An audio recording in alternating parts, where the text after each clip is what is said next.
Your election was rigged. That's what Donald Trump claims Vladimir Putin told him, a Russian president with sham elections, validating Trump's false 2020 fraud narrative. But while Trump cites Putin as his witness, critics say Moscow just scored a propaganda victory. Red carpets in Alaska, no deals on Ukraine, and Putin leaving stronger than he arrived.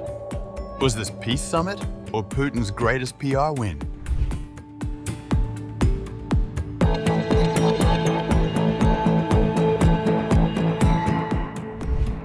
In a Fox News interview following his Alaska summit with Vladimir Putin on August 15th, Donald Trump made striking claims about their private conversations. The American president alleged that Putin had validated his long-standing assertions about the 2020 election, despite no evidence supporting widespread fraud claims. Trump told Sean Hannity that during their discussions, Putin had offered unsolicited commentary on American electoral processes. According to Trump's account, the Russian leader criticized mail-in voting systems that were widely used during the 2020 pandemic election. Vladimir Putin said something.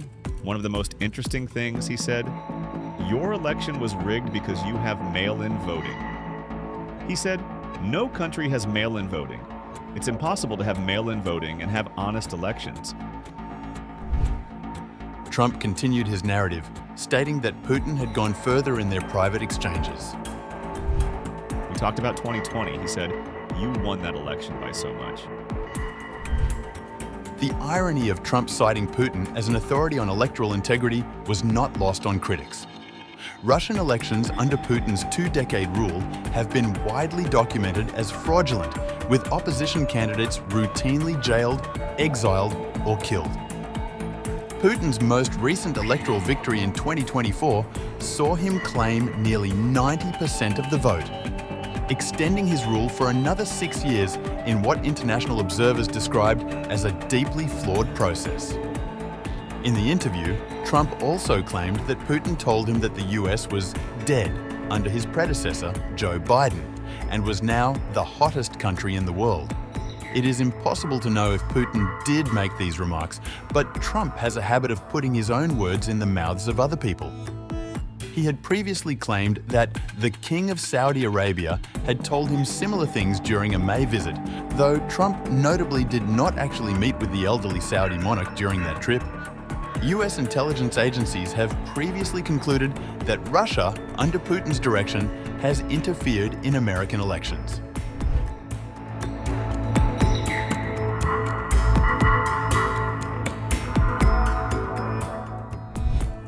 What was billed as a crucial meeting to advance peace in Ukraine instead became a masterclass in diplomatic theater that heavily favored Putin. The Russian president departed Alaska, having made no significant concessions while securing a remarkable rehabilitation of his international standing. I think that Trump did not lose, but Putin clearly won. Trump didn't come up with anything except more meetings.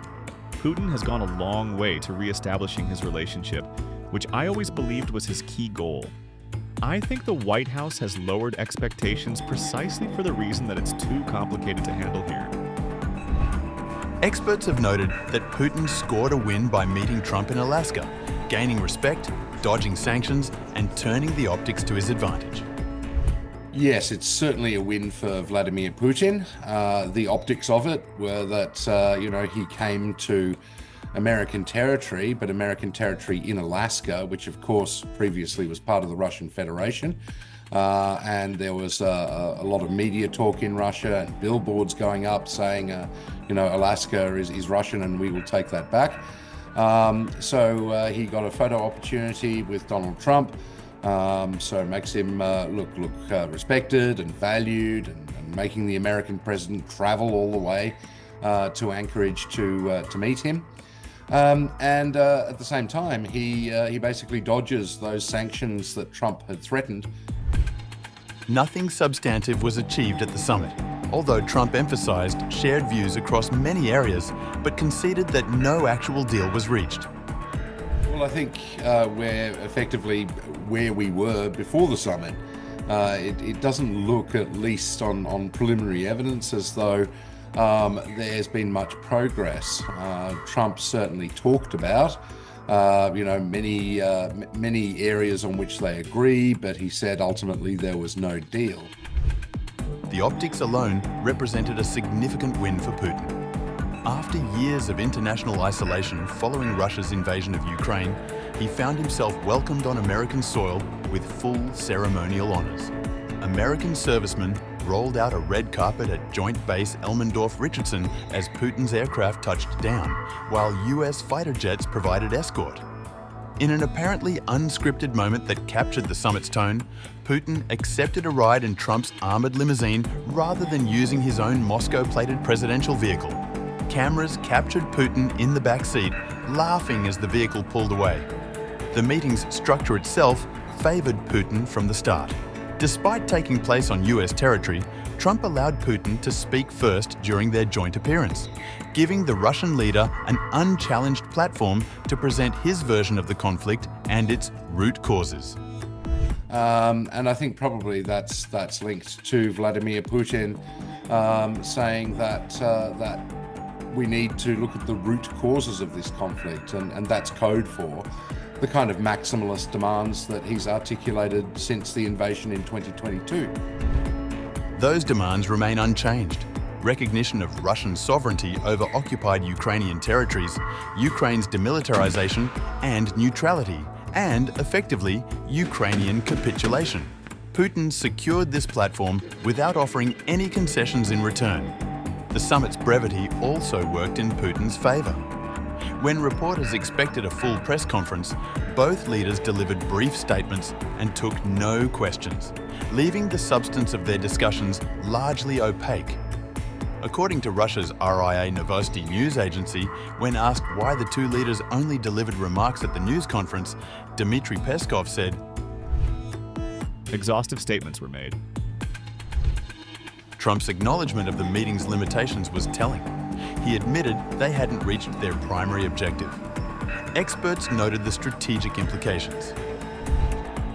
Putin's boldest move came at the summit's conclusion when he suggested their next meeting take place in Moscow. Speaking in English, a rare occurrence for the Russian president, he told Trump with a chuckle, "Next time in Moscow."